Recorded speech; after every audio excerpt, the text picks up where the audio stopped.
What is up, everybody? It's your boy Herf here, back on the Dueling Entertainment channel. And today we got a video series that I try to do every single month. However, sometimes I forget or some stuff happens. But the top 5 techs for November. So here, the main goal of this video is to just show you guys like what are good cards to play in most decks that will essentially just yield the best results for your overall competitive play. Now, these are cards that aren't quite staples. So the differentiation between staples and tech cards is staples you should practically be playing 3 of in every single deck just because they're that good. So by that, I'm talking about like Canadia, Floodgate, Cosmic, stuff like that. So cards that are just always going to be good in pretty much every single deck. Those are what we consider staples. Now, to define tech cards are decks that are cards that a lot of decks can use. However, not every deck uses it. So it's cards that might be unusual, might catch you off guard, stuff like that. So basically, the main focus of this video: good cards you can put in pretty much anything. Very general cards.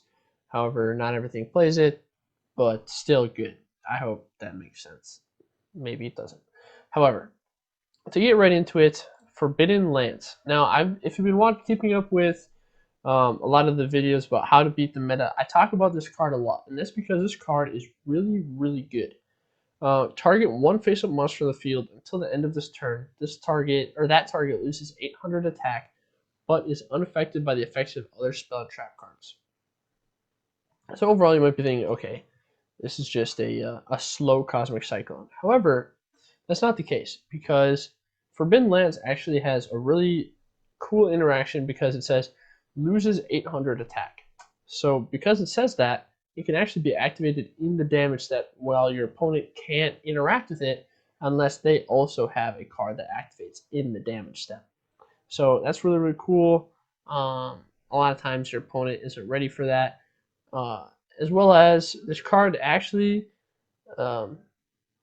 is really good because it's actually a going first and a going second card. Because if you draw it going first, you're able to disrupt stuff like Alistair, and as well as it reduces it by 800 attack. So it's also just like it's kind of like a worse shrink almost, if that makes sense. And by that I mean, hold on, I can get a card for you guys so you know what I'm talking about. Shrink. Target one face-up monster field. The original attack of that monster is halved. So it's similar to that, although Shrink isn't a good card or anything. But that's just a decent comparison. Now, going on to the next card, Necro Valley.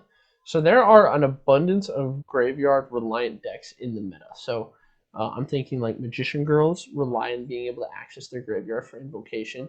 I'm thinking of Crystron's, Shiranui, even Karakuri at times. However, they also play Necro Valley. So once they have their combo, they don't need their graveyard. However, if you go first to the Necro Valley, you can kill their Gamma Oil, which can be really good.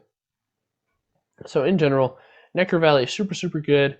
Decks that can play it right now are stuff like Ritual Beasts are able to play Necro Valley. Goki able to play Necro Valley.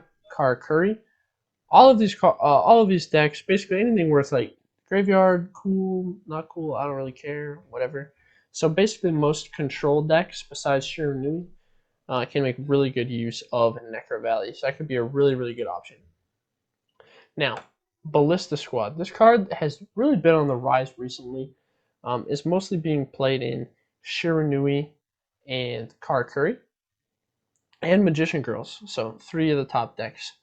And the reason why this card is so good is that it's able to unclog a floodgated monster. So if your monster's floodgated, it's face down permanently. However, Ballista Squad can actually get that spot free so you can continue to make plays. So that's a really good use of it. And as I mentioned before, the interaction between Lance and Alistair, Ballista Squad actually lets you dodge Lance. So everything through this. So if, let's say, your opponent summons their Alistair, they add their invocation. Excuse me.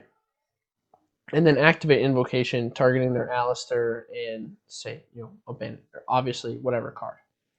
If you were to activate Lance in response, most of the time the invocation would just fizzle because the Alistair on the field is no longer able to be affected by card spell and traps. So it would just fizzle. However, if you have Ballista, since Lance says Lance needs to be able to resolve because it targets. So if you Chainlink 3 activate Ballista, then your monster will be in the grave, and since Forbidden Lance targets a card face up on the field, it will be able to effectively dodge that effect because it won't be face up on the field when the chain gets back to Lance. So Chainlink 1 Invocation, Chainlink 2 Lance, Chainlink 3 is Ballista, so as it resolves, Ballista will activate, your Alistair will be off the field, Lance will do nothing because there's no longer a monster there, so then Invocation can go off with no hindrances. So that's really powerful use, just because you're able to get a removal plus your fusion summoning, and then you're just going to add that Alistair right back. So all in all, you are going, I don't know how you would consider this. You're going like 1-for-1 almost, and your opponent is going -1. And your opponent's going -2, and you're using 1 card. So, I mean, you're overall going +1 over your opponent, which is really powerful. Plus, you're summoning a monster like Cookitis, Perk, or Magelenica, all of which are very, very good. And then you're recycling the Alistair back to your hand for follow-up. And your opponent just lost 2 cards because they'll have wasted their Lance and you're popping a card, so they'll lose that card too. So it's pretty good overall. Anyways, moving on. Needle Ceiling. So any deck that can play this should be playing it right now. And the main reason why is Car Curry. Car Curry always put 3 monsters on the board. Okay? Needle Ceiling, all you need to do is control 1, and it's life. How good? Okay, as long as you control a monster, you have a non-targeting, just absolute blowout of a card. I don't know how much more I need to explain, but basically this card is really, really good because a lot of decks are swarming the field right now. So especially Shirin Nui should be playing Needle Ceiling. It's not quite a staple because not most decks can't play this card, and most decks shouldn't play this card. However, any deck that gets hit by this card is often devastated. Now, Transmigration Prophecy. This card has seen somewhat decline in play. It was really, really popular at the beginning of November, and the meta has been pretty much constant. So I'm personally keeping this in there, but the reason this card is so good is because all of the top decks at the moment are reliant on the graveyard, like I said for Necro Valley. But the nice thing about Transmigration Prophecy is that it's chainable. And what I mean by that is Necro Valley, your opponent knows it's there, and so they're going to play around it, right? It's a known variable to both players. Transmigration Prophecy, they don't know it's there until they get hit by it. And by then, a lot of times it's too late. So if that Sulfefnir is in the grave, or that level 2 tuner is in the grave, and they go to activate it, and then you transmigration it back to the deck, they just go negative. Especially because Christians need to discard a card to activate it, and then you can put both back to the deck, they go -2. That is absolutely insane. And then even Magician Girls, they have that invocation after they fuse with Alistair. You can just break the chain right there, as well as put more fusion material back into their deck so they can't use it for follow-up. So overall, this card is really good right now, and if you have space in your list, you should definitely consider playing it. But with that, I think that's just about it. So to go over, we got Lance, Necro Valley, Ballista, Needle Ceiling, and Transmigration Prophecy. Hope you guys enjoyed it. Maybe you guys should put your top 5 techs in the comment section below. Make sure you like, comment, subscribe to this video. Hit the notification bell so you know when we upload. Get in the Discord. Check out our new player help channel. And that's how you join our tournaments, which are hosted on our Twitch, which you should also check out, where you'll see a lot of these cards in action. We host free tournaments practically every single day, $10 prize.